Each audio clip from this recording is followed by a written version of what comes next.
Your trust, we are shaping your future.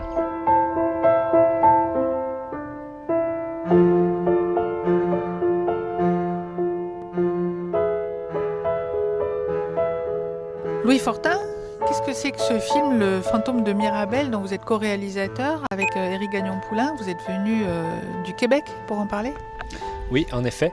Alors, eh bien, c'est un film qui retrace l'histoire de l'expropriation et de la construction de l'aéroport de Mirabel dans les fins des années 60 et les années 70. Donc, c'est un film qui part de la plus grande expropriation du monde contemporain, car en 69, ils ont exproprié au Canada 39 000 hectares de terre pour faire un aéroport qui devait être le premier aéroport du monde, la porte d'entrée pour l'aviation en Amérique du Nord. Donc, c'était censé être le plus grand aéroport du monde, quelque chose d'ultra moderne. Il a changé de nom depuis alors, parce qu'on n'a pas entendu parler de l'aéroport de Mirabel. En fait, il est aujourd'hui fermé.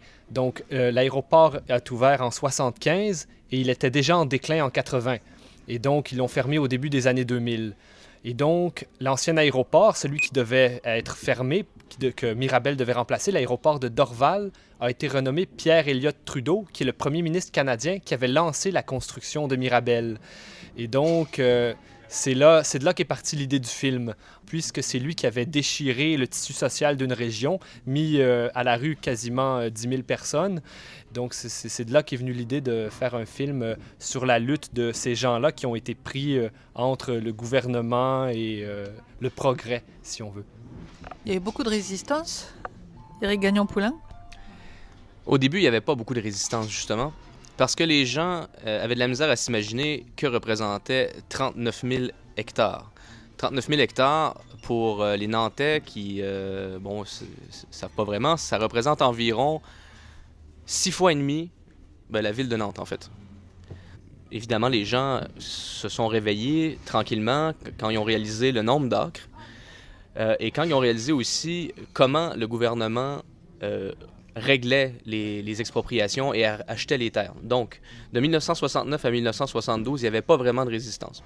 Le gouvernement, c'était l'instance suprême, évidemment, le gouvernement fédéral à ce moment-là. Et le gouvernement intimidait les expropriés aussi en ce qui a trait à l'achat de leurs terres. Ils arrivaient sur le terrain, ils leur disaient, votre terre, disons qu'elle valait 50 000 $ à l'évaluation municipale, on leur disait, on vous donne 35 000 $, mais vous devez signer maintenant. Sinon, la semaine prochaine, c'est 30. Et l'autre d'après, ça sera 25.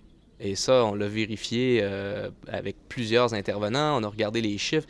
Ils payaient en moyenne la moitié moins de l'évaluation municipale. En 1972, ils ont réalisé que le gouvernement faisait une expropriation similaire en banlieue de Toronto et payait les gens 10 fois plus cher qu'au Québec. Et l'évaluation municipale était était similaire, en fait. Là-bas, ils ne payaient pas de loyer. À Montréal, ils payaient un loyer. Donc, tranquillement, ils ont commencé à revendiquer la rétrocession des terres. Le gouvernement n'a jamais reculé. Et c'est ici, je crois, qu'on peut faire un lien avec ce qui se passe ici. C'est sûr que le projet est beaucoup plus grand. On parle de, comme je disais, 39 000 hectares. On se demande pourquoi ils ont exproprié si grand. Et c'est là qu'on se demande s'il n'y avait pas un agenda caché en arrière de ça. Donc, il y avait la revente de terrain autour de l'aéroport pour justement autofinancer le projet se financer par la plus-value de la revente des terres, par exemple. Et aussi, une autre hypothèse, dans le contexte politique de la fin des années 60 au Québec. On sait que le Québec se réveillait un peu dans ces années-là. Il y avait des partis, des groupes qui revendiquaient l'indépendance. Et quand on fait un aéroport international, ça devient automatiquement un territoire fédéral, donc de compétences canadiennes. Alors, on pouvait se demander si de créer un territoire fédéral au nord de Montréal, qui allait devenir une zone économique d'importance internationale, d'importance capitale pour le pays, c'était pas aussi une façon de ralentir le mouvement, puis décourager les gens d'affaires de Montréal. On a l'aéroport au nord. L'indépendance du Québec devient encore plus difficile à faire à ce moment-là, je crois. Et nos intervenants aussi dans le film en témoignent. Mais alors apparemment, malheureusement, ce grand projet s'est un petit peu cassé la figure, effondré, puisque vous dites que l'aéroport est fermé aujourd'hui. Qu'est-ce qui va se passer? L'aéroport, il y a eu plein d'incohérences dans ce projet-là. Déjà en 1979, il redonnait le titre d'aéroport international du Canada à Toronto. Et donc, là, tout de suite, Mirabel est tombé en déclin tranquillement. Puis aussi, comme dans le cas ici, si on ouvre l'aéroport de Notre-Dame-des-Landes et on garde Nantes-Atlantique, c'est ce qu'ils ont fait là-bas. Ils ont gardé Dorval ouvert et Mirabel. Donc, Montréal n'était pas assez important et avec les années, justement, n'était plus la métropole du Canada. Ils ont gardé les deux aéroports ouverts.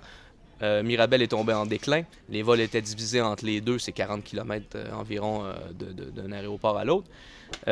Donc, de cette façon-là, Mirabel n'était plus utile. On l'a fermé en 2004 pour les vols passagers. Maintenant, il y a du fret de cargo. On y fait des films hollywoodiens de temps à autre quand ils ont besoin d'un aéroport. Il y a des courses automobiles. On a pensé faire un parc d'attractions. Tout ça, c'est complètement ridicule. Ces gens-là ont été expropriés pour rien. Ils se sont battus pendant 20 ans pour avoir 80 000 acres, ce qui donne environ, je me rappelle plus exactement, je crois 32 000 hectares. Et 40 ans pour certains, puisqu'il y a eu une rétrocession de quelques milliers d'hectares encore en 2006, et c'est pas tout à fait réglé, puisque le gouvernement prend son temps apparemment. Et les gens qui ont été expropriés, qu'est-ce qu'ils sont devenus? Eh bien, il y a eu des drames, il y a eu des histoires d'alcoolisme, il y a eu des suicides. Ce qu'il faut dire, c'est que dans cette zone-là, c'est 14 municipalités qui sont touchées. Et donc, là-dessus, il y en a les deux qui étaient le plus au centre de la zone ont été à peu près complètement rasés. Donc, les gens ont été évincés. Et les autres qui étaient dans la zone sont devenus locataires de leurs anciennes propriétés. Mais c'était une région très agricole.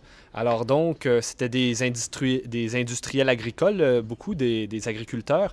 Alors et là, les fonctionnaires n'étaient pas capables de leur dire si elle allait être évincée l'année prochaine, dans 5 ans. Et là, il faut que tu fasses des investissements, pour toutes tes facilités, tes serres, tes silos, tes tracteurs. Alors disons que c'était très dur de continuer leur industrie. Alors donc, ça a fait éclater tout le tissu social de la région parce qu'en créant cette zone-là, ils ont démembré les municipalités. Alors les gens qui voulaient contester n'avaient plus accès à leur premier palier de gouvernement, leur municipalité n'existait plus. Ensuite, il y en a qui ont fait leur vie ailleurs, il y en a qui sont restés locataires de leur terre toute leur vie. Mais ça a vraiment changé la face de la région et ça a influencé quasiment 3 générations de résidents de ce coin de pays-là. Mais cette lutte, finalement, elle a pas porté ses fruits. Ça a pris beaucoup de temps, mais finalement, ils ont gagné, ils ont récupéré leurs terres, en partie en 84. Ça s'est échelonné entre 84 et 89, le temps de faire les règlements. Et ensuite, en 2006 et maintenant, finalement, sont en train de régler les dernières terres qui ne servent pas à la zone aéroportuaire.